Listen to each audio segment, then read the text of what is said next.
자, 합시다. 4-50페이지.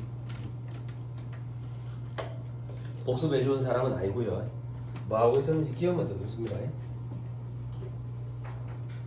우리 세무조정 하는 방법에 대해서 익혔고, 그 다음에 이제 입금 불산입 파트에서, 그러니까 입금에 어떤 게 있는지, 입금 불산입 항목에 어떤 것들이 있는지 이걸 공부하는 거지, 입금 불산입이라는 세무조정을 하는 건 아니라고 지금. 그지? 입금 불산입 항목인데 회사가 수익 또는 비용으로 수익으로 처리해놨으면 입금 불산입이라는 세무조정을 해야 되는 거고, 지금 공부하는 거는 입금 항목에 어떤 것들이 있는지 그거 하고 있다고 했죠. 자, 동업기업 과세특례. 자, 요렇게 기억하시면 돼요. 동업기업 과세특례가 뭔데? 개념만 이해하면 돼. 조세특례 제한법에 있는 규정이거든. 저 특법에 있는 규정인데, 아무튼 동업기업에 대해서는 이런 특례를 적용한다 그 얘기야. 여러 사람이 같이 하면 동업이겠지. 근데 우리 법인세법 하고 있지. 여러 법인이 같이 하면 동업기업이겠지. 그지? 네.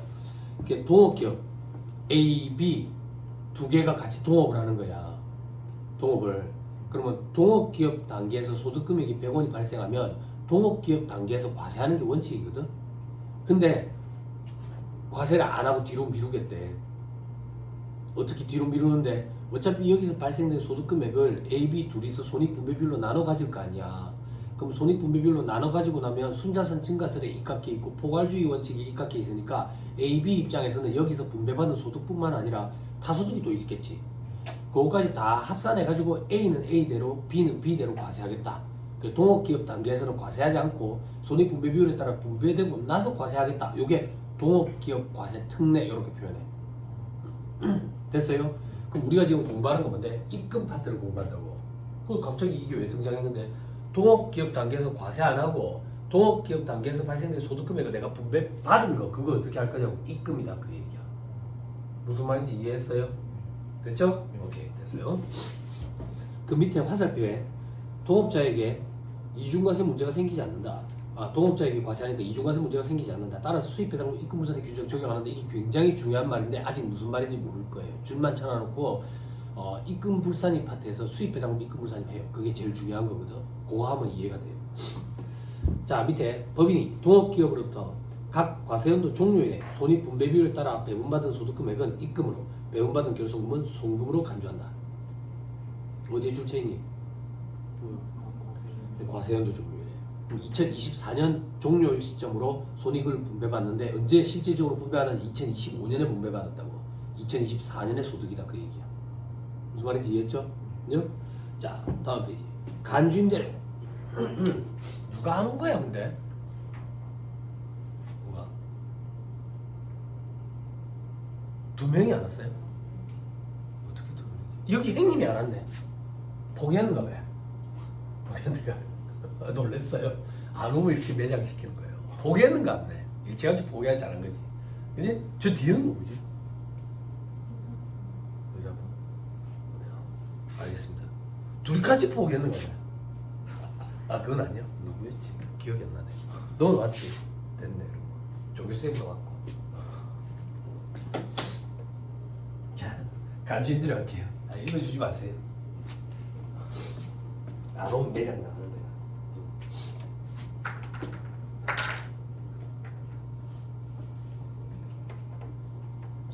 자, 간주 얘기 했던 것 같아요.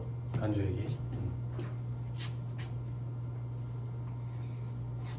간주 얘기 했던 것 같아요.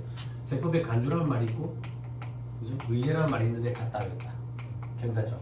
추정은 다르고, 뭔 것 같다. 간주 의제는 뭐로 본다 게 뭐로 본다. 뭐로 보면 반증을 갖다 대서 뒤집어 엎을 수가 없다고. 그래서 우리 부가세법 할 때 뭐 했지 이거? 간주 공급했지. 그럼 공급으로 세법에 의해서 본다. 그럼 우리가 이 정도는 생각할 수 있지. 우리가 상식적으로 생각할 때는 공급이 아닌가 봐. 그러니까 세법에 의해서 공급으로 보겠지. 그럼 결론은 공급으로 보면 그래 뭐 어쩔 건데 과표에 숫자를 넣어서 과세를 하겠다는 얘기지. 그지? 그러면서 부가세법 할 때 간주임대료 했었지. 여기 한 번 더 나오네. 간주임대료네.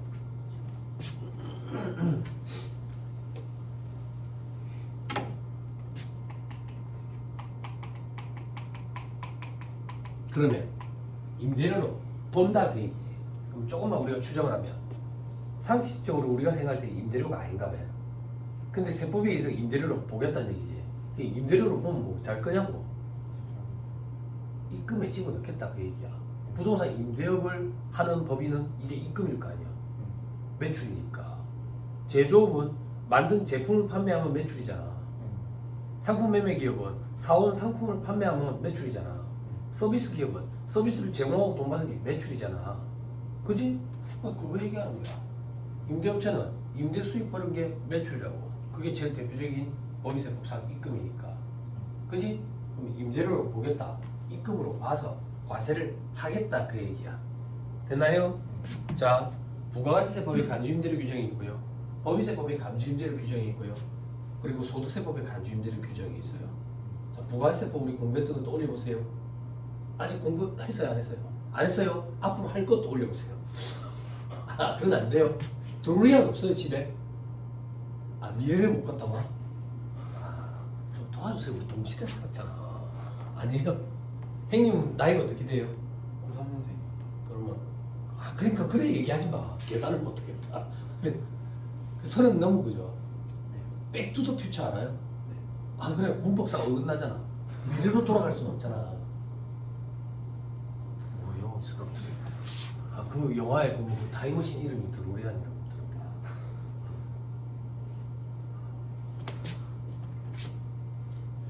나도 잘 기억은 안 나. 아주 어릴 때라서. 나도 잘 기억 안 나. 부가세법부터 할 거예요. 부가세법상 간주인들 계산 상식이 어떻게 되냐? 보증금 적수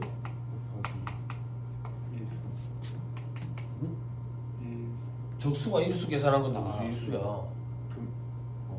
정기예금. 무슨 이자율이냐고. 정기예금. 이자율이 한두 가지가 아니야. 이제 회계 시간에 또 공부해서 헷갈리기 시작할 거라고. 가중평균 차입 이자율이야? 당사 대출 이자율이야? 아니요. 뭐냐고. 정기예금. 정기예금이죠. 그지? 일수 계산했으니까 360으로 나와야지. 그지? 부가세법상 간주임대료를 계산한 이유가 뭐였는데? 월세와 전세의 차이 때문이었지. 전세는 보증금 받으면 보증금은 부채니까 나중에 상환해야 되잖아. 우리나라만 있다며. 전세 제도가 내가 정확히는 잘 모르지만 그렇대. TV에서 토론하는 거 보니까. 그래서 그 저기 신혼부부들이 종잣돈 마련하기 위해서 굉장히 좋은 제도였는데 이게 지금 갭 투자로 이제 악용이 되는 거지. 근데 이게 시대 상황이 달라져서 그래. 뭐 아니 봐봐. 이제 와이프가 제 마음대로 편하게 입고 댕기래. 부담 갖지 말고 나이도 이제 많으니까. 평소에는 되게 편하게 입고 댕기는데 여기 학원 올 때만 불편하게 입고 온다고. 불편하게. 그런데 날려 보일까 봐. 근데 와이프가 그래. 오빠 이거 막 어떤 옷이나 안 날려 보인다 이런 거야. 나이가 들어서 이제. 예전에 초짜 강사할 때 그때는 유도를 해서 몸이 좋았거든. 몸이 좋았는데 셔츠를 입고 왔는데 저 꼭지 비친다고 막 그러는 거야. 클레임에. 그다음에 그렇지. 옷을 사주는 적도 없어서. 그럼 이 안에 난닝구를 입으라는 소리야? 무식하게 드레스 셔츠 개념도 모르는 것 같아. 그게 속옷의 개념인데 속옷 안에 속옷을 또 입으면 슈퍼맨이야? 안 그래? 지가 무식한 건 모르고 사주지도 않고 그러면서 계속 정장을 입고 다녔지. 요거도 묻기 싫으니까. 그랬는데 참 힘들어. 예전에는 슬리퍼 신으면 슬리퍼 신었다고 또 뭐라 하고 그랬다고. 어쩌라고 사주지도 않으면서. 아무튼 다시 돌아가지고. 자, 부가세법상 간주임대료를 계산하는 이유는 그것 때문이었다고. 전세금을 받으면 그걸 가지고 갭 투자를 한다 이거야. 근데 지금은 갭 투자를 범죄시하지만 과거에도 그게 수준 높은 투자 방법이다 또 그랬었거든. 그게 시대 상황의 변모함에 따라서 또 달라지는 거지. 물론 그렇다고 이제 소급 적용을 하진 않잖아 법이. 그지? 법적 안정성을 해치니까 그게.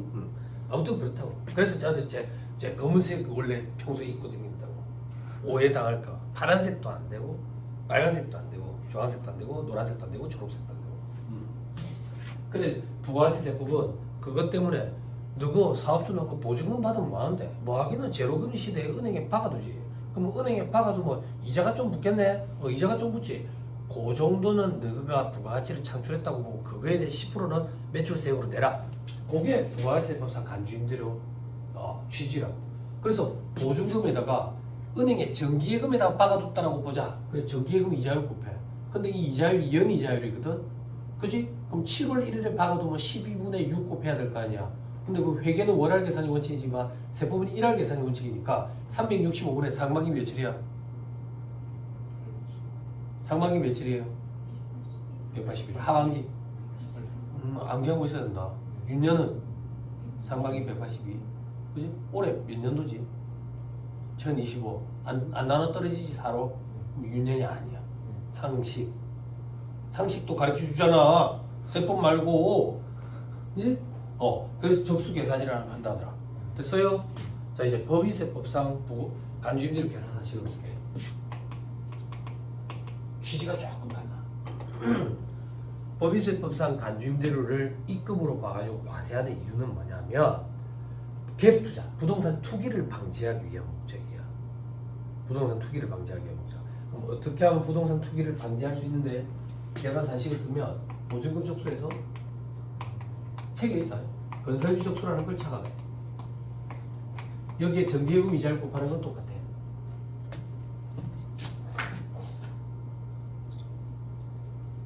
분필과 있어. 몇 시간 스트레스 받으면 안 돼. 테레비 유퀴즈인가 그거 보니까 할아버지 그 음식 분석 화학 하시는 화학과 그분이 그럴 때 스트레스 진짜 무서워. 스트레스 받으면 웃어야 돼. 웃어야 돼. 평소에 스트레스를 어떻게 풀어요, 조 교수님? 교수님들 되게 짜증나게 할 거 아니야. 자기 시간 있으면서 자꾸 저기 시험 감독 들어가라 하고 할까 귀찮게 하잖아. 안 그래? 갑자기 지가 지각 해놔놓고 들어가서 휴가한다 그래라 이러고 짜증나잖아. 그럴 때 어떻게 스트레스 푸냐고요. 그게 교수님들 안 그래? 그래서 기다려 주변에서 어떻게 푸냐고. 스트레스를 너 어떻게 스트레스 푸냐? 몇? 뭐라고? 웹툰? 스트레스 어떻게 풀어요? 먹는 거? 여행? 헬스? 크게 효과 없대요. 그분이 그러는데 크게 효과 없대요. 몸속에 혈액 속에 활성산소가 많게 되면 스트레스 받았을 때 그런 현상이 발생되는데 색깔이 있는 채소랑 과일을 먹으면 그게 몸 밖으로 배출된대. 그럼 이제 스트레스가 해소되는 거나 마찬가지래. 우리가 흔히 아는 여행을 간다든지 맛있는 걸 먹는다든지 매운 걸 먹는다든지 운동을 한다든지 크게 효과 없대. 크게 없다. 스트레스 진짜 무서운 거야. 직장생활 할 때 스트레스 너무 심해서 병원에 한번 가본 적 있어. 병원에 한번 가본 적 있는데 의사 선생님이 저한테 뭐라고 얘기했냐면 장병호 씨는 평소에 뭘 하면 즐거워요? 그러더라고. 그래서 내가 너무 웃겨가지고 농담 반 진담반으로 술 먹으면 즐겁지요. 그러니까 그러면 술을 드세요. 스트레스 쌓이는 것보다 훨씬 낫다. 그 정도로 스트레스가 무섭다고 그러더라고. 그래서 의사 선생님이 얘기했기 때문에 꾸준히 먹었지. 의사 선생님이 뭘 했으니까 꼭 지켜야 된다고. 안 그래?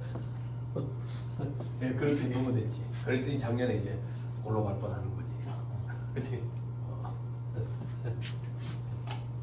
자, 잘 봐보세요. 스트레스 받지 말고. 자, 여기에 이제 정기예금 이자를 곱하는 거야. 그리고 365로 나누는 것도 없다. 그리고 여기에 금융수익이라는 거 참네. 저만 쓸게요. 책에 있어요. 금융수익의 첫 번째 수입이자 현금.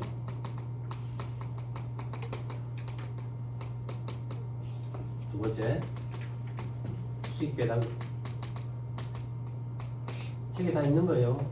자, 세 번째 신주의수권 처분이익. 잘 봐. 처분 이익이야. 손실은 아니야. 이익만 들어가요. 네 번째 유가지권 처분 손실. 유가지권 처분 손실. 봐봐. 여기는 손익이야. 여기는 이익, 여기는 손익. 달라요. 여기까지 됐어요? 자, 7번 취지를 설명해 줄게요. 갭 투자, 부동산 투기를 방지하기 위한 목적에서 법인세법에서는 간주임대료를 입금으로 과세한대.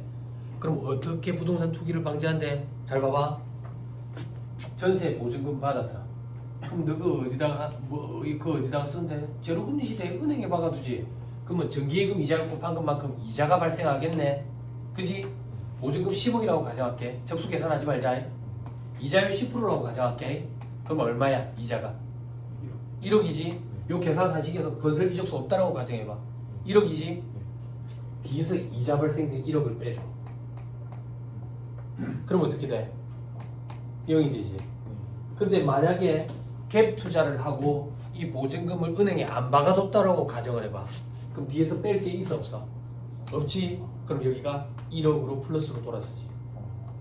이렇게 우회적으로 제재를 가하는 거야. 부동산 투, 법인의 부동산 투기를 방지하기 목적으로 하는 게 요거야. 간주임대로라고. 부가세법이랑 취지가 조금 다르죠. 그죠?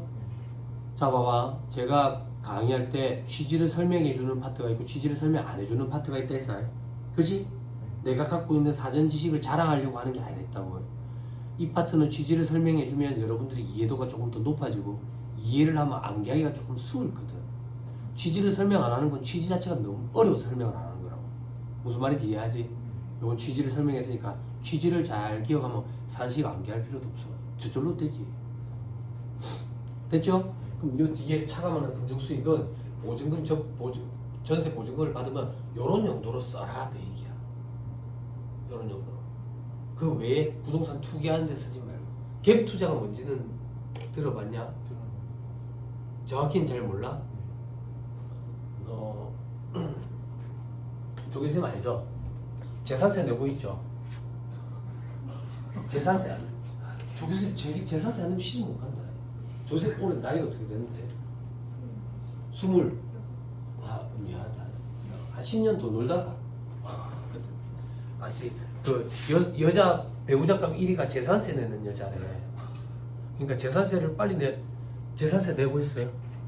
근데 결혼하셨죠? 천만 다행이라고. 시집 못 갈 뻔하랬다고. 그래.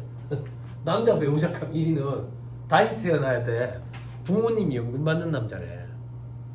우리가 부모님을 선택할 권리는 없잖아. 안 그래? 참 답답한 것이다. 그래, 제발. 갭 투자가 이런 거예요. 내가 수중에 돈이 딱 1억이 있어. 1억. 그런데 저기 보니까 5억짜리 아파트인데 대출이 80%가 된대. 80%가. 그러면 내가 1억만 가지고 그 5억짜리 아파트를 사는 거야. 그지? 대신에 내가 빚이 얼마야? 빚이 4억이잖아. 근데 이 아파트가 주변에 보니까 사람들이 매매를 잘 안 한대. 매매를 잘 안 하고 전세를 선호해가지고 전세값이 거의 5억에 가깝더래. 5억에 가깝더래. 그럼 나는 전세를 5억에 주는 거야. 그럼 차액이 1억이 남지. 대출 갖고도. 그지? 그걸 가지고 또 5억짜리 아파트 80% 대출 받아가지고 또 사는 거야. 그래가지고 또 전세로 해가지고 또 대출 받고 또 사는 거야. 그래가지고 수십 개를 사는 거지.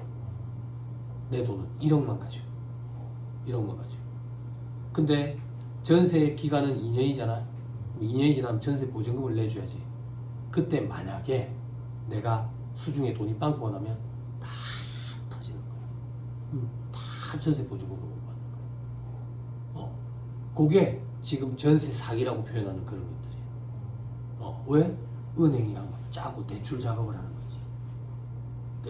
대출 많이 내려고. 허위로 공시를 하고 막 이러는 거야. 뻥튀기 시켜가지고. 그런 게 문제야. 근데 과거에는 그게 전문적인 뭐 투자 기법이다 이런 얘기를 했었다. 그래 그걸로 부를 축적한 그런 사람들도 제법 많기는 해. 근데 지금은 이제 그것 때문에 피해 보는 사람이 너무 많으니까 범죄가 돼버린 거지. 범죄. 우리나라 전세 제도가 있어서 그래. 경기가 안 좋아가지고 아파트 값이 만약에 떨어진다고 봐봐. 떨어진다고. 그 나이가 이제 전세 자금 4억 내줘야 되잖아.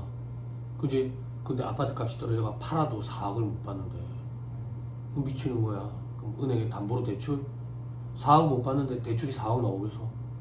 안 나오지. 미치는 거지. 그 배째를 하고 있는 거야.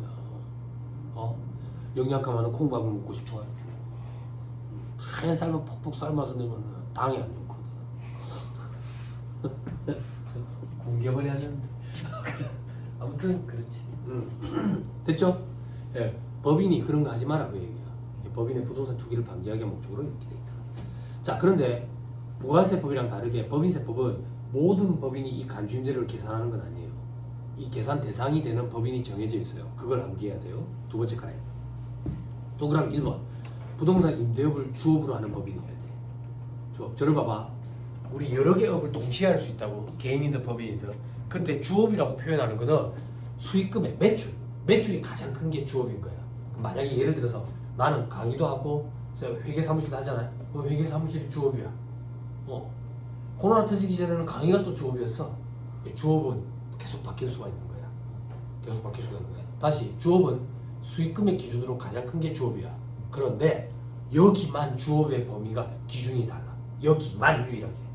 여기는 주업의 기준을 어떻게 따지냐면 밑에 별표시에 당기만 현재 임대사업에 사용된 자산, 총 자산 중에 임대업에 쓰인 자산의 비중이 50% 이상인지 그걸 가지고 임대업을 주업으로 하는지를 판단하게 돼. 여기만. 됐어요? 됐나요? 여기만 유일하게 독특한 거야. 자, 위로 다시 올라가서 동그라미 2번 엔드의 요건이야. 동그라미 1, 2번 차입금이 자기 자본의 2배를 초과해야 돼. 자기 자본, 자본금 얘기하는 거야. 내 돈. 차입금, 그게 남의 돈이 내 돈의 2배를 초과하는 이런 걸 차입금 과다법인 이렇게 표현해. 됐죠? 그래서 부동산 임대업을 주업으로 하는 차입금 과다법인이 법인세법상 간주임대료 계산 대상 법인이 된다고. 됐나요? 그 밑에 계산 제외 보증금 돼 있지. 그죠? 부동산과 부동산에 관한 권리 외의 자산, 뭐 기계 같은 거, 기계를 빌려주고 받은 보증금 이런 거는 대상 자산이 안 된다고. 됐죠? 이건 어떤 거냐면 공장 같은 거에 세를 주는 경우가 있거든. 공장 같은 거 세를 줄 때 내가 운영하기 힘드니까 세를 줄 때 공장 건물만 세를 주는 게 아니라 그 안에 있는 기계 장치도 같이 세를 주는 경우가 있어. 그런 걸 얘기하는 거야. 알았지?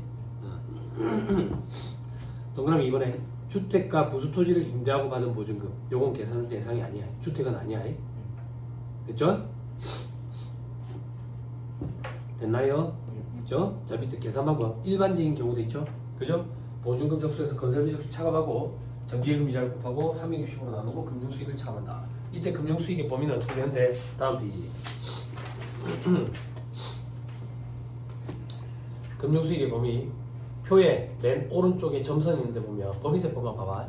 수입이자 할인료, 수입배당금, 신주수권 처분 이익, 유가증권 처분 손익. 별표시 4번 따라가봐. 별표시 4번 따라가면 유가증권 처분 이익과 처분 손실이 함께 있으면 차감한 순액으로 해. 그 손실을 반영해 주는 거야. 그 처분 손익 이렇게 기억하면 돼. 근데 옆에 뭐라고 돼 있어요? 마이너스면 0으로 본다. 칠판. 유가증권 처분 손실이 더 커가지고 여기에 마이너스가 났어. 이 마이너스를 그대로 인정해주면 봐봐. 너가 도와줘야 돼. 여기 형 누나들 학교 졸업하고 오래됐어. 여기 마이너스에 마이너스 하면 어떻게 된다 해서 더하기가 되지. 더하기. 그지? 그러면 입금으로 과세되는 금액을 증가시키니까 취지에 어긋나는 기록가 발생돼. 그래서 마이너스가 나면 없는 걸로 보는 거야. 됐죠? 네.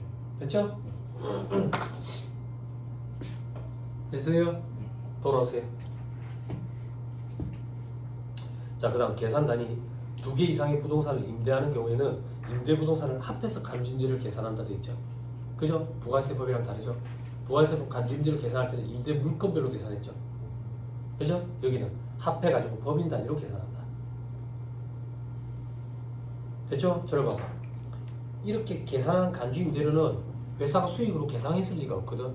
법인세법에 따라서 계산하는 금액이니까. 그래서 이건 세무조정으로 무조건 입금 산입시켜야 돼. 됐죠? 그리고 소득처분 괄호 안에 뭐라고 돼 있어요? 기타 사유주. 됐죠? 조세정책적인 차원에 따라서 무조건 기타 사유주를 처분하고 만다고. 확인했어요? 그럼 확인하러 갑시다. 손가락 켜고. 앞에 4-27페이지 4-27페이지 빨리 찾으세요. 동그라미 4번 간주임대료 익현사님의 찾았어요? 빨리 체크 딱 하고 이렇게 체크하다 보면 어느 순간 여기에 이제 줄이 닫혀져 있을 거예요. 됐죠? 돌아오세요. 됐습니까? 됐죠? 자, 표의 제일 위로 다시 올라가세요. 자, 일반적인 경우 돼 있고 오른쪽에 뭐라고 돼 있어요? 추계가 뭐라 했어요? 추측해서 계산하는 걸 추계라고 했었어요. 그죠? 추계의 경우에는 어떻게 되느냐 이거예요. 추계의 경우에는 뭐라고 돼 있어? 밑에 파란 것이. 그러니까 제한 없이 모든 법인이 간주인대로 과세 대상이 된다고. 보증금을 받은 게 있으면. 됐죠? 자, 그리고 계산 제외 보증금도 있죠. 동그라미 1번 이거 한자 뭔지 알아? 저기 저 해운대에 있는 자동을 얘기하는 게 아니고 그 자동인가? 자동 우동 중동 그지? 부천에도 중동 상동. 자, 좌동이라는 얘기는 왼쪽이랑 같다 그 얘기예요. 왼쪽이랑 같다. 부동산과 부동산에 관한 권리 외의 자산은 대상이 안 된다. 그리고 동그라미 2번 주택과 부수토지 임대하고 받은 보증금도 간주임대료 과세 대상이 된다. 됐죠? 추계 때는. 자, 그 밑에 계산 방법의 동그라미 2번 추계의 경우 칠판 요거 안 뺀다. 그지? 요거 안 뺀다. 그럼 뭐 훨씬 더 무겁게 과세가 되겠네. 그죠? 추계, 추측해서 계산한다. 장부가 왜 그딴 식으로 했냐? 불이익 주는 거예요. 됐죠? 제일 마지막 세무조정도 있죠. 7번 요거 안 빼고 요거 안 뺀 법인세법상 간주임대료 계산 사실에 따른 금액은 입금 산입하는 게 아니에요. 아니에요. 세무조정하는 게 아니에요. 왜? 추계 우리 지난 시간에 기억나요? 장부를 씹어 먹다가 얼마 못 씹어 먹었지. 그럼 못 씹어 먹은 나머지 가지고 손익 일단 계산하고 나머지 씹어 먹어서 안 보이는 부분은 추측해서 계산한다 했지. 그 둘의 차이를 입금 산입한다 했잖아. 그지? 요것도 똑같아. 추측해서 계산하는 것 중에 한 개야. 그럼 나머지까지 추측해서 계산한 금액을 다 합치고 장부로 확인되는 금액이랑 차이를 입금 산입하는 거지. 요것만 별도로 입금 산입 세무조정 이런 거 하는 게 아니야. 됐죠? 요걸 포함한 금액을 추측해서 계산한 금액 그리고 장부로 확인되는 금액 둘의 차이를 입금 산입하고 소득처분은 어떻게 한다 했어요? 대표적 상해 처분한다 했었어요. 다만 천재지변이나 이런 사유 때문에 부득이한 사유 때문에 경우에는 어떻게 한다 했어요? 기타 사유 처분한다. 그 얘기가 나올 거예요. 밑에 별표식까지 확인하세요. 됐어요? 됐나요? 오케이.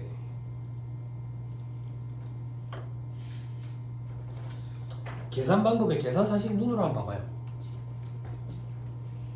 보고 있어요? 저한테 피드백을 줘요. 동그라미 1번의 일반적인 경우에 계산 사실이 어렵겠어요? 동그라미 2번의 추계의 경우에 계산 사실이 어렵겠어요? 1번이 어렵겠죠? 그럼 시험에 출제 교수님들이 1번을 많이 낼 것 같아요? 2번을 많이 낼 것 같아요? 둘을 동시에 물어봐요. 왜? 수험생들이 이거 시험 문제 나오면 땡큐 하거든. 사회환평준에서 그 정도로. 그래서 시험 문제 자료가 주어지고 추계에 의한 경우와 일반적인 경우 둘 다 물어봤어요. 근데 그것도 과거 거예요. 요즘에 그런 문제도 잘 등장 안 해요. 수험생들 잘 풀기 때문에. 됐죠? 이런 얘기를 왜 하는데 남들보다 더는 못해도 남들 하는 만큼은 해야 돼요. 네? 그 정도는 해야 된다 그 얘기예요. 됐죠? 지금 당장 시험장에 들어가라는 얘기 아니까 겁먹을 필요는 없어요. 지금 당장 시험장에 들어가지도 못해 시험을 안 치는데. 그죠? 시험장에 들어갈 때쯤 되면 될 거예요. 너무 걱정 안 해도 돼요. 그때도 안 되면요 떨어지는 거지. 어쩌라고. 떨어지는 이무기는 관심 없어요. 그죠? 합격권에 있는 사람들 그런 사람들을 고려를 하는 거예요. 세무사님 떨어지는 사람도 고려를 해주세요. 떨어지는 사람 해마다 얼마나 많아. 그치? 내가 오지랖이 넓어도 그래 넓겠어. 남남이지 뭐. 그치? 합격하면요. 합격하면 합격자가 내한테 그런지 남남이지 뭐 이렇게. 이게 서로 남남이지. 그죠? 조 교수님 나중에 합격하고 나면 길에서 만나보는 거 처음 뵙겠습니다. 장세무사 나도 세무사 니도 세무사 우리 정세무사야. 자 4-52페이지 또 모르지. 조 교수님 혹시 이거 자격증 취득하면 학교로 갈 거예요? 교수님 하게? 연구하시는 교수님? 관심 없어요? 시간 떨려요? 그렇진 않아요. 주변에 교수님들 다 좋죠. 빨리 대답을 해줘야지. 기회를 줬잖아. 한 박자 쉬고 이러면 어떡해. 응? 아니 나 말고 나 빼고. 아 그러면 답변이 바로 나오네. 그치? 내가 이렇게 도와주지. 아니면 조 교수님 매장 나간다. 자 다음 페이지 괄호 2번 계산 방법 보세요. 뭐 점선으로 뽑아내가지고 화살표로 막 박스 안에 막 복잡죠. 이게 시험에 다 등장한다 생각하면 돼요. 이런 게 어떻게 등장합니까? 말 문제 보기 한 개씩이라고 생각하면 돼요. 됐죠? 됐죠? 자 보증금 적수부터 갑시다. 맨 왼쪽에 보증금 적수 밑에 화살표 따라 내려오세요. 됐죠? 주택 보증금 제외. 아까 주택과 부수토지는 간주인대로 계산 대상이 아니라 했잖아. 다만 추계의 경우에는 대상이라 했지. 그래서 추계의 경우는 제외. 그 밑에 적수 계산돼 있죠? 일수 계산해야 될 거 아니야. 그죠? 적수 계산할 때 상반기 181일, 하반기 184일 이렇게 한다 했지? 밑에 수령 여부와 무관하게 임대 개시일부터 계산. 꼭 기억해야 돼. 현업에서 경력이 짧은 여직원들이 이런 것 때문에 똥탕 내는 경우도 간혹 있어. 그게 무슨 말이냐면 만약에 내가 건물을 갖고 있는데 세입자가 들어오는데 병원이야 병원. 임대 보증금이 10억이야. 아무리 돈이 많은 사람도 갑자기 보증금 10억 마련하려면 쉽지가 않잖아. 그래서 계약서 쓸 때 이렇게 한다고. 4월 1일자로 들어오는데 보증금 4월 1일에 2억 받고 5월 1일에 3억 받고 6월 1일에 얼마 받고 이런 식으로 한다고. 한 번에 10억을 못 받는다고. 그걸 마련하기 힘드니까. 그러면 현업의 여직원들은 4월 1일에 2억 받았으니까 2억에 대한 적수는 4월 1일부터 계산하고 5월 1일에 3억 받았으니까 5억에 대한 적수는 5월 1일부터 하고 이렇게 하면 망한다 그 얘기야. 무조건 4월 1일부터 10억에 대한 적수 계산이 이루어져야 돼. 임대 개시일부터야. 무슨 말인지 이해했죠? 실제 수령했는지 여부 아예 못 받았대. 관심 없어요. 미리 받았대. 관심 없어요. 무조건 임대 개시일부터 적수 계산이 이루어져야 돼. 됐죠? 됐죠? 시험이 잘 나와요. 하나만 더. 저 밑에 별 표시 1에 보면 적수 계산에 돼 있죠. 일반적인 경우 적수가 이게 쌓인다라는 개념이거든. 쌓인다는 개념. 그래서 하루하루 쌓여가지고 1일, 2일 이렇게 계산하는 게 이제 적수 계산인데 적수 계산의 일반적인 경우는 초일 산입, 말일 불산입 이런 게 있어. 민법에 있는 규정이야. 초일 산입, 말일 불산입은 첫날이 24시간이 다 안 되면 그래도 하루로 보자. 마지막 날이 24시간이 안 되면 빼자. 그게 초일 산입, 말일 불산입이야. 그러면 봐봐. 1월 1일부터 12월 31일까지 기간을 적수 계산을 하면 1월 1일 낮 12시에 계약을 하고 12월 31일 낮 12시에 계약 기간이 종료되면 첫날은 하루가 다 안 되지. 그렇지만 하루로 집어넣어. 마지막 날은 하루가 다 안 되지. 빼. 그러면 364일일 거라고. 그치? 그런데 간주임대료 계산할 때는 초일도 산입하고 말일도 산입해야 돼. 요것만 독특하다고 생각하면 돼. 왜? 계약 시점이 1월 1일 0시부터 12월 31일 24시까지거든. 그러면 초일도 가득 차 있고 말일도 가득 차 있다 이렇게 생각하면 편해. 그래서 간주임대료는 초일도 산입해야 되고 말일도 산입해야 돼.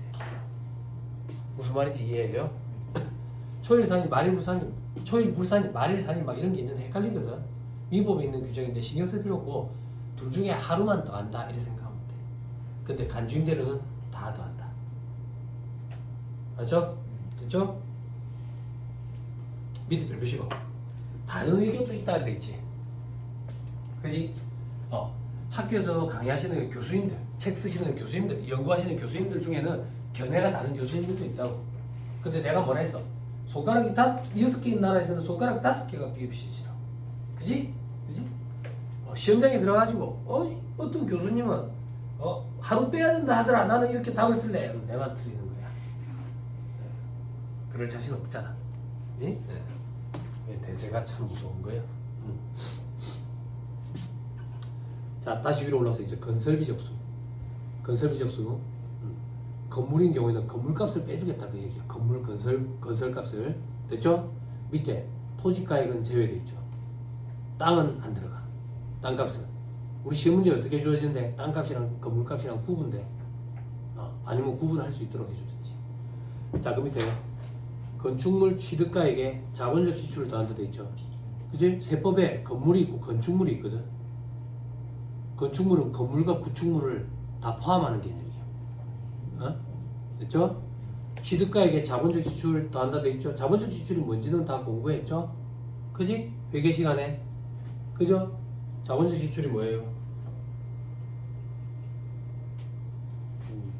자본적 지출과 수익적 지출을 어떻게 구분해요? 자산의 그 장부 비싼 거, 돈이 많이 들어가는 거, 이런 게 자본적 지출. 돈이 얼마 안 들어가는 거, 이런 게 수익적 지출? 아니, 여상도 아니고 무슨. 자본적 지출, 수익적 지출을 어떻게 구분해요? 자본적 지출의 정의가 어떻게 돼요? 장부 금액을 그 지출한 금액이 그 자산의 장부 금액에 영향을 주는 자본적 지출 어떻게 돼요? 그 지출이 발생함으로 인해서 자산의 미래 경제적 효익에 유의적인 변동을 갖고 오는 거예요. 그 변동은 시기나 금액의 크기에 유의적인 변동을 갖고 오면 자본적 지출로 처리하고, 자본적 지출은 장부가액에 가산하도록 되어 있는 거예요. 거꾸로 공부하면 안 된다. 됐죠? 됐죠? 수익적 지출은 그렇지 않은 거예요. 그 미래 경제적 효익이 뭔데, 이 자산을 씀에 따라서 내한테 돈 벌어다 주는 거지. 돈의 크기가 달라진대, 시기가 달라진대. 굉장히 중요한 거예요. 응? 그래서 장부가에다가 반영하는 거예요. 됐어요? 됐죠? 그 밑에 평가 차익 가산 안 한다 돼 있죠? 감가상 무게 차감 안 한다 돼 있죠? 평가 차익은 뭘 얘기하는 걸까? 재평가 얘기하는 거죠. 그죠? 그럼 어떻게 암기하면 되는데, 취득가액 베이스다라고 암기하면 돼요. 장부가액 베이스가 아니라. 감가상 누계액을 차감하면 장부가액이 되지. 재평가 인력은 반영하면 장부가액이 되잖아. 물론 공정가치랑 일치하게 되지만, 그지? 그러니까 장부가액 베이스가 아니라 취득가액 베이스다. 이렇게 기억하면 좀 편하다. 시험 문제에 막 재평가 차익이 얼마고 감가상 누계액이 얼마고 막 주어진다고 다 현혹 자료들이야. 됐죠? 그 밑에 건축물의 일부만 임대한 경우에는 면적 기준을 안 계산한다. 건물 10억짜리가 있는데 그 중에 반만 임대했대. 그럴 때는 건물 저기 건설비 적수를 얼마를 빼줄 거냐 이거야. 반만 빼줘야 안 되겠어? 그지? 그 반을 어떻게 계산할 건데, 밑에 별표시 2번에 면적을 가지고 하겠다.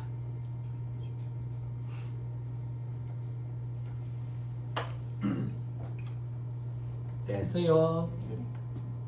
위로 다시 올라가서 적수계산. 취득가액은 임대개시일부터.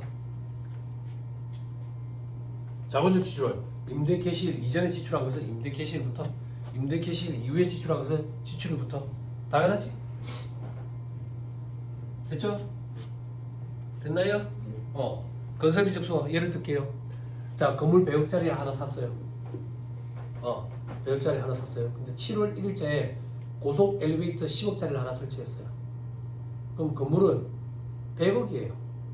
7월 1일부터 엘리베이터가 10억이 이제 들었기 때문에 건물값은 110억이 될 수 있는 거예요. 그죠? 자본적 지출이니까. 그죠? 됐죠? 그 얘기 하는 거예요.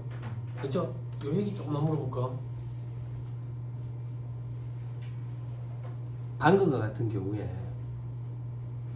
건물 100억인데 7월 1일에 엘리베이터 설치하는데 10억이 들었으니까 건물이 110억이 됐잖아.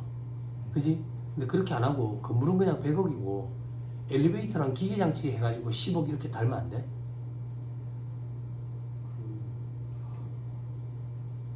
돼? 안 돼? 돼? 안 돼? 아 뭐야, 돼? 안 돼? 둘밖에 없잖아. 좀 해줘. 그래야 재미가 있잖아. 포크페이스 하지 말고 포크페이스 내가 하는 거잖아. 응? 돼? 안 돼? 안 돼?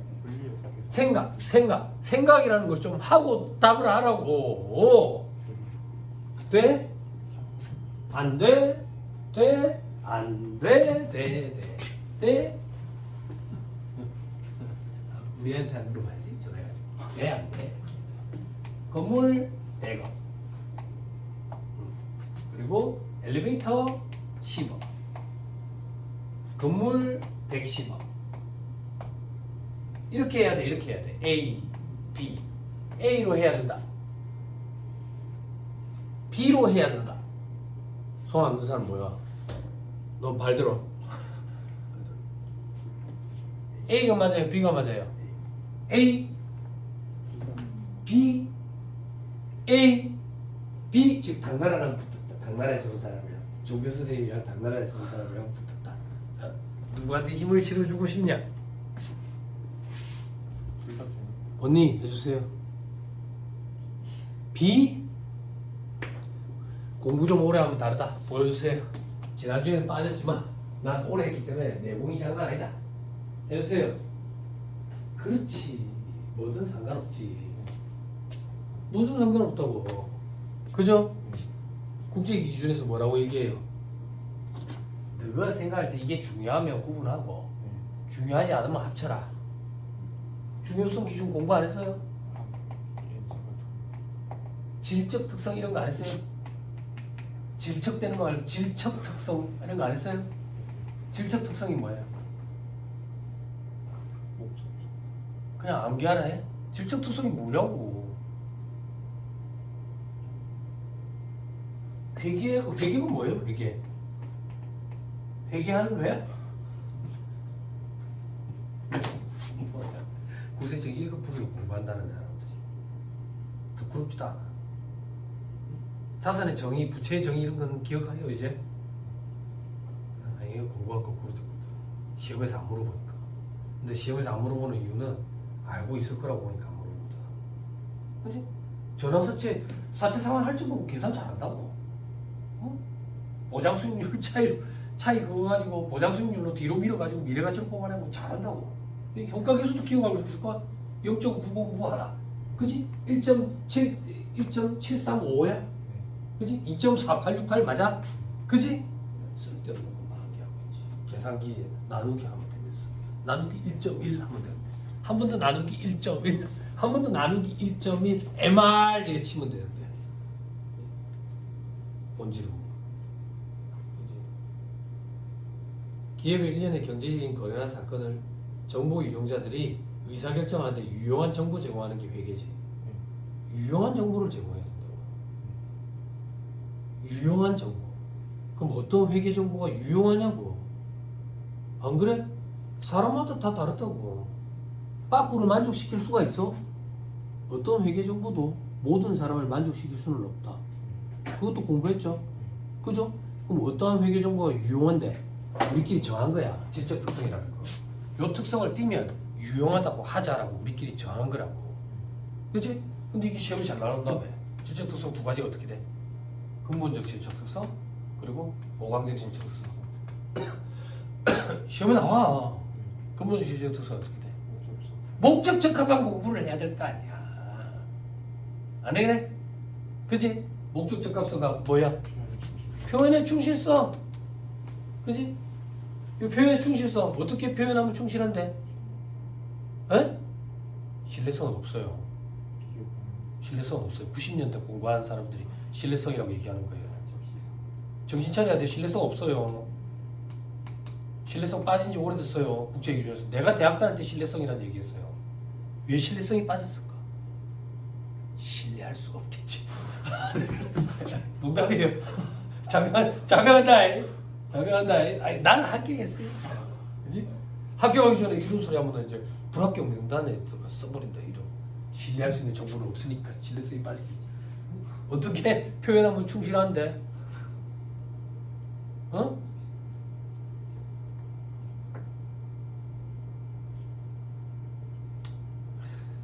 공부 DB 조금 큰일이라. 여러분들 중국에 끝날 판 아니에요? 리스 한다며. 리스. 아니 이걸 모르는데 무슨 리스를 공부를 해요? 현재같이 땡기는 거 하고 있어요? 와 희한하네. 더하기 빼기를 할 줄 모르는데 어떻게 미분적분을 하지? 이게 그런 거예요. 그죠? 이런 걸 우리는 어르신들은 사상누각이라고 그래요. 그죠? 제가 장담하는데 언젠가는 무너져 내려요. 그렇게 공부하면 안 돼요. 그렇게 공부하면 안 돼요, 여러분. 네? 얼마나 수월해요, 공부하기가. 김영도 회계사님이 여러분들한테 책에 줄 치는 거 힘들까봐 파란 글씨를 해줬어요. 그죠? 여러분들 그건 다 알아야 돼요. 그죠? 그래서 수험생들이 정말 제 수험생들 볼 때 진짜 답답한 게 뭐냐면 수험생들이래요. 아직 이만큼 남았다. 아직 이만큼 남았다. 웃기고 있는데 이거 공부한 적 있어 다? 요즘에 일부만 공부했잖아. 안 그래? 근데 이만큼 남았다 이러면서 페이지를 보면서 1100몇 페이지 이란다고. 거기서 공부한 거 300페이지도 안 되는데. 예? 공부 못하는 애들의 특징이죠. 그런 애들이랑 붙어있으면 안 돼요. 김윤동 선생님 파란 글씨로 해줬잖아. 그 정도는 다 갖고 와야 안 되겠어. 그죠? 그런 거 있는 거죠. 어떻게 하면 표현이 충실한데? 완전히 다 해야지. 완전성. 그지? 중립적으로 해야지. 바이아스가 있으면 안 된다잖아. 편의가 있으면. 그지? 그리고 오류가 있으면 안 되잖아. 오류. 그죠? 이 신뢰성이 어디 있어요? 적시성이 어디 있어요? 적시성 목적 적합성에 있는 거예요. 정신 차려야 돼요. 응? 목적 적합성 나중에 찾아가 탑재해 놔놓아요. 그죠? 괜찮아요. 지금 당장 시험장에 들어갈 거 아니니까. 지금 당장 시험장에 들어갈 거 아니니까. 그죠? 근데 그거는 아셔야 돼요. 뭐를 지금 들어가면 합격할 사람 아무도 없어요. 장담할 수 있어요. 정말 없어요. 여러분들이 지금 수준으로 시험장에 가시면 갑자기 제가 탁 나타난다니까. 제가 딱 나타나면서 가자, 집에 가자. 아니야, 집에 가자. 아이 고마워네. 이 한 문제만 풀고요. 그 한 문제 풀기 전에 종이 칠 거야. 집에 가자. 한 문제도 못 풀어. 공부를 어중뛰게 하면 안 됩니다. 우리 시험은 시험 깊이가 문제 난이도 깊이가 여기까지예요. 그래서 공부를 폭넓게 하되 깊이를 얕게 공부를 하면 한 문제도 풀 수 없어요. 그래서 0점이 나오는 거예요. 신기하잖아요. 0점. B 사이로 막 가지 답 사이로 막 가는 거야. 답 사이로. 왜 이런 일이 벌어지는데 찍어도 이러지 않을 것 같은데 함정에 빠지는 거예요. 출제 교수님들은 수험생들이 어떤 걸 많이 실수하는지 알고 계세요. 그래서 회계의 경우에는 한 문제당 함정이 3개 정도 있어요. 제가 느끼기에. 세법은 4개 이상 있어요. 자꾸 전형적인 문제를 숙달하면서 풀어감에 따라 이런 유형의 문제는 이런 함정들이 있던데 라는 걸 머릿속에 미리 떠올리고 함정을 제거해 가면서 답에 근접해 가는 게 이 시험을 공부하는 방법이에요. 준비하는 방법이라고. 시험의 퀄리티가 높은 시험은 어떤 차이점이 있냐면 재경관리사 시험 같은 거 예를 들게 수준이 낮잖아. 재경관리사 시험은 회계 문제를 문제를 풀었는데 복이 없어. 계산기를 두드렸는데 내가 계산을 했는데 98 정도 나왔어. 근데 복이 1번 1, 복이 2번 100, 복이 3번 10,000, 복이 4번 100만. 그럼 정답은 2번이겠죠. 그죠? 이런 게 수준 낮은 시험이에요. 우리 시험은 엉터리로 문제를 풀었는데 이게 복이 있어요. 근데 여기다가 이게 소수점 둘째 자리까지 있어. 근데 이게 오답 복이 있는 거야. 이런 게 수준 높은 시험이에요. 출제 교수님들이 수험생들이 어디를 실수하는지 다 알고 계시는 거죠. 응? 그래서 누가 전형적인 문제를 시간 내에 실수 없이 정확히 푸냐, 그게 제가 생각할 때는 네모박스라고. 그러면 해마다 새로운 유형의 문제는 등장하거든. 그 새로운 유형의 문제를 풀려고 달라드는 순간 망하는 거예요. 왜? 그건 절대 시간 안에 다 못 풀 거예요. 그죠? 안 그래요? 그래서 제가 존경하는 김영동 의사님이 그 얘기 하잖아요. 반만 풀려고 하면 점수가 도리어 더 높을 수 있다고. 다 풀지도 못하면서 다 풀려고 달라들어가지고 결국에 점수가 그 바닥이 나는 거라고. 근데 그게 수험생 입장에서 무슨 말인지 잘 이해가 안 갈 수도 있는데 학교하고 나서 강의를 해보니까 그래, 그게 우문현답이구나 라는 생각이 들어요. 잘 생각해봐요. 다 하지 못해요. 근데 내가 다 하려고 욕심을 내고 있진 않을까? 나는 다른 사람이라고 자기 합리화시키지 않을까? 사람 머리 여기 다 거기서 거기에요. 빠지는 머리 없지만 특출난 머리도 없거든요. 그죠? 남들이랑 다 머리가 비슷해. 그러면 갖고 갈 수 있는 양도 비슷할 거고 여기를 갖고 갈 건지 여기 격가지를 갖고 갈 건지, 그지? 그건 여러분들 선택이에요. 물론 저는 강의를 여기를 하지만 이거는 아주 기본 중에 기본이에요. 됐죠? 됐죠? 공부 2달 한 애도 시험장에 갈 때 저건 갖고 가요. 무슨 말인지 이해했죠? 반성하셔야 돼요. 자, 계속합시다. 그래서 우리는 취득가액 베이스로 한다. 취득가액 베이스로. 자, 그리고 오른쪽에 금융수익의 범위 보세요. 자, 수입이자 할인료. 수입이자가 뭔데? 이자 수익 얘기하는 거예요. 이자 수익. 근데 왜 세법에서는 수입이자를 하는데 회계랑 세법이랑 귀속식이 차이가 있거든. 회계는 발생주의에 입각해 있잖아. 세법은 권리 의무 확정주의라고 표현해요. 권리와 의무가 확정된 시점에 인식하거든. 그거는 이제 5장에서 할 거예요. 손익귀속시기에. 저 뒤에서 한다고. 응? 아무튼 그것 때문에 수입이자라는 표현을 쓴다. 그리고 할인료는 수입 할인료. 이건 뭔데? 여러분들 현재 가치 할인 차금 그런 개념이라고 생각하면 돼. 됐죠? 그 차금 생각하면 이자잖아. 그죠? 수익 배당금은 배당 수익 얘기하는 거예요. 배당 수익. 됐죠? 됐죠? 됐습니다. 자, 그리고 신주유수권 처분 이익 손실은 안 돼. 그리고 유가주권 처분 손익. 자, 그 밑에 발생주의에 따라 계산돼 있죠. 그죠? 여기 독특한 거예요. 왜 독특한데? 세법은 권리의무 확정주의지 발생주의가 아니거든. 그렇지만 여기는 발생주의에 따른 금액을 넣겠대. 옆에 화살표에 따라서 정기예금 등 미수이자 계산에 또 포함한다더라. 뭔 소린지 지금 절대 몰라요. 5장을 하면서 여기에 다시 올 거예요. 굉장히 중요한 말이니까 줄쳐놔야 돼요. 다시 올 거니까 걱정하지 마세요. 약속은 지킨다. 됐죠? 잠깐 쉬었다가 다시 올게요. 약속 지킨다고. 잠깐 쉬었다가